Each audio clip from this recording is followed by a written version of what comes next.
வணக்கம் நண்பர்களே.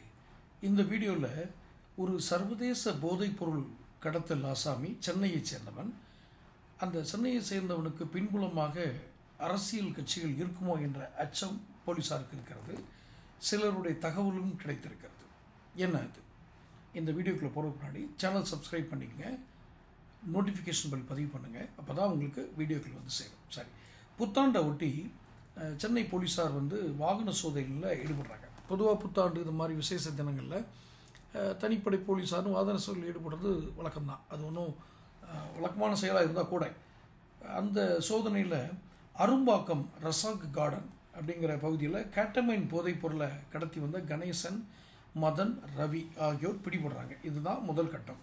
அப்போ இந்த கும்பல்கிட்டேருந்து 39 கிலோ கேட்டமைன், பெத்தாபேட்டமைன் பாக்கெட்டுகள், 51 லட்ச ரூபா ரொக்கம், 105 கிராம் நகை, 5 நாட்டு துப்பாக்கிகள், 79 தோட்டாக்கள், பாஸ்போர்ட்டுகள் உள்ளிட்ட பல்வேறு பொருள்களையும் போலீஸார் கைப்பற்றாங்க.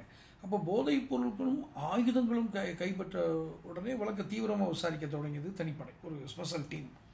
கடத்தல் கும்பலின் மூல செயல்பட்டது பெரும்பாக்கம் ராஜா அப்படின்னு தெரிய வந்து அவரையும் கைது பண்ணுறாங்க. தொடர்ந்து நடத்தின விசாரணை கிடைத்திருக்கும் தகவல், இந்த சென்னை ராஜா பின்னணி சர்வதேச கடத்தல் நெட்வொர்க் பற்றிய தகவல் தனிப்படை போலீஸாரை ரொம்பவே அதிர்ச்சி அடைவிச்சிருக்கு. என்ன, இவர் ஒரு சாதாரண மெக்கானிக். யார்? இந்த பிடிப்பட்ட ராஜா அப்படிங்கிற இந்த கும்பலோட தலைவன் சாதாரண மெக்கானிக். ஆனால் தன்னுடைய வருமானத்திற்காக இந்த ஜவுளி வாங்கி விற்கிற தொழில் பார்த்துருக்காரு, ஜவுளி வியாபாரம் பார்த்துருக்காரு.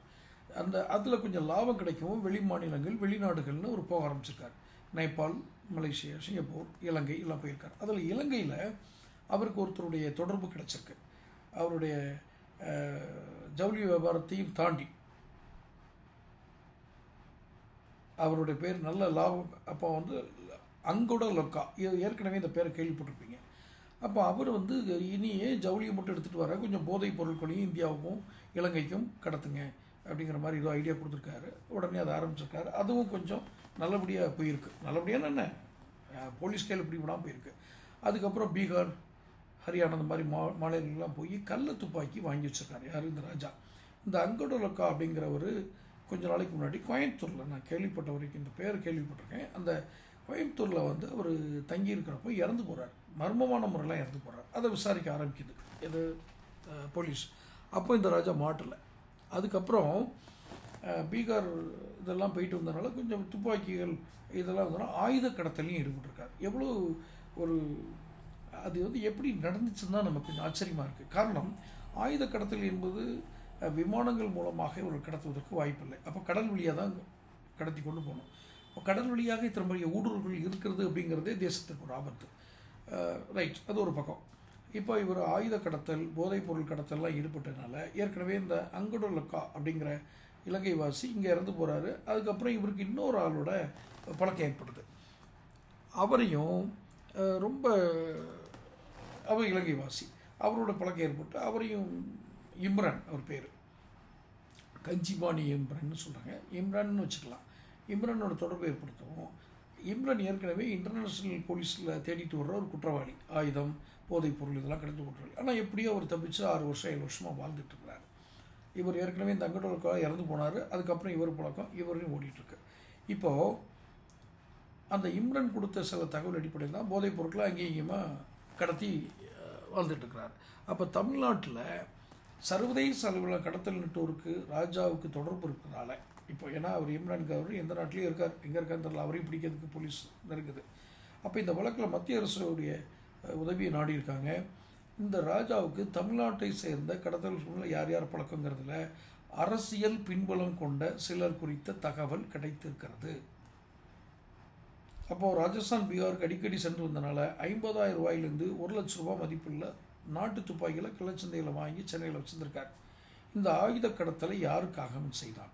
இந்த போதைப் பொருள் கடத்தலை யாருக்காக செய்தார்? காரணம், பிடிபட்டிருக்கும் நபர்கள் தோற்றம் இதெல்லாம் பார்த்திங்கன்னா பெரிய அவர்கள் ஒரு செழிப்பான லாவிஷ்னு சொல்லுவாங்க இல்லையா, அதை மாதிரி வாழ்க்கை வாழ்ந்ததாக அதில் தெரியவில்லை. அவர்கள் யாருக்காகவும் கடத்தல் ஈடுபட்டிருக்கிறார்கள். அந்த கடத்தல் பணம் எந்த கட்சிக்கு சேர்ந்தது? இப்போ இந்த கோணத்தில் தான் போலீஸ் விசாரணை போகுது. அப்போ ராஜாவோட பின்னணி, எந்த ஒரு வழக்கும் இது வரைக்கும் அவர் மேலே பதிவாகலை. ரொம்ப முக்கியம், இதுதான் ரொம்ப முக்கியம். எந்த ஒரு வழக்கும் பதிவாகாமலேயே சர்வதேச அளவில் போதைப் பொருளும் கடத்தலும் ஒருத்தரால் இந்தியாவிலிருந்து செய்ய முடியும்னு சொன்னால் நம்ப முடியுதா?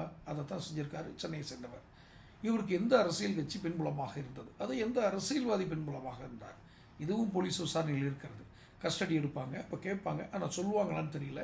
அதுக்குள்ளே வேறு ஏதாவது பொதுவெளி தகவல்கள் இந்த மாதிரி வந்துச்சுன்னா நேரோட பகிர்ந்துக்கிறேன். இதை ஏன் உங்களோட பகிர்ந்துக்கிறேன் அப்படின்னா, இந்த தேர்தல் வரும் சமயம் இதில் ஏதேனும் ஒரு அரசியல்வாதி சம்பந்தப்படாமல் அல்லது அவருடைய தொடர்பு இல்லாமல் இவர்களால் நிச்சயமாக, எனக்கு தெரிந்து நிச்சயமாக ஒரு தனி ஒருவனால் எந்த ஒரு வழக்கும் பதிவாகாமல் நாட்களை கடத்த இயலாது. இதற்கு ஏதோ ஒரு அரசியல் கட்சி பின்புலம் இருக்கிறது. யார் என்று விரைவில் கண்டுபிடிப்போம். அப்போது உங்களோடு பகிர்ந்து கொள்கிறேன். தொடர்ந்து சேனல் பாருங்கள், சப்ஸ்கிரைப் பண்ணுங்கள், நோட்டிஃபிகேஷன் பில் பதிவு பண்ணுங்கள்.